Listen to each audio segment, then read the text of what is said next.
ఎవడు రాలని ఎవడు వేణురెడ్డి ఎక్కడ ఉన్నాడని కొన్ని బూతులు మాట్లాడుతూ వేణురెడ్డి గారిని వెతుక్కుంటూ లోపలికి వచ్చినారు. వస్తే అన్న అక్కడ లేకపోవడంతో మేము అక్కడ అడ్డుకున్నాం వాళ్ళని. ఎందుకు ఏం పని ఉంది మీకు అంటే, వాడిని చంపుతాం వేణురెడ్డిని అని మాపై కూడా దూషిస్తూ కొన్ని చెప్పలేని పదాలు వాడుతూ రాడ్లు కట్టలు తీసుకొని మొత్తం వచ్చి ఫర్నిచర్ అంతా మొత్తం ధ్వంసం చేసినారు.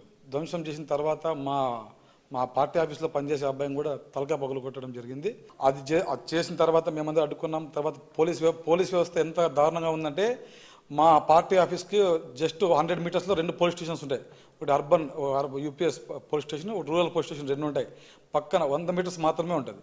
2 టౌన్ పోలీస్ స్టేషన్ మా పార్టీ ఆఫీస్కి 300 మీటర్లు మాత్రం ఉంటుంది. 1 టౌన్ పోలీస్ స్టేషన్ 500 మీటర్లు ఉంటుంది. ఇన్ని పోలీస్ స్టేషన్స్ పక్కన పెట్టుకొని పార్టీ ఆఫీస్ పైన, మా కార్యకర్తల పైన, నాయకుల పైన దాదాపు అర్ధగంట పైన మా పైన దాడులు చేస్తూ ఆఫీస్ పగల కొడుతున్నా కూడా ఒక్క హోంగార్డ్ కూడా వచ్చిన పాపాన్ని పోలే. అంతేకాకుండా మళ్ళీ మా నాయకుని పైన, మా నాయకుడు ఆ రోజు ఎక్కడున్నాడు, బెంగళూరులో ఉంటే ఆయన పైన కూడా SC/ST atrocity case 307 case book చేసినారు. అసలు అక్కడ మేము ఇక్కడ ఉన్న వాళ్ళు మేము తప్ప ఎవరు లేము, వేరే వాళ్ళు ఎవరు లేము, మేము ఇక్కడ ఉన్న వాళ్ళు మాత్రమే అక్కడ పార్టీ ఆఫీస్లో ఉన్నాం. తర్వాత ఏం చేసినారు, ఇప్పుడు మా పైన దాడి చేసి మమ్మల్ని గాయపరిచి మమ్మల్ని కొట్టి ఇది మా నాయకుని పైన, మా పైన attempt murder case, SC/ST case. దయచేసి హిందూపూర్ DSP గారిని, జిల్లా SP గారిని ఒకసారి పునరాలోచించి ఈ విషయంపై నిర్ణయం తీసుకోవాలని కోరుకుంటున్నాను.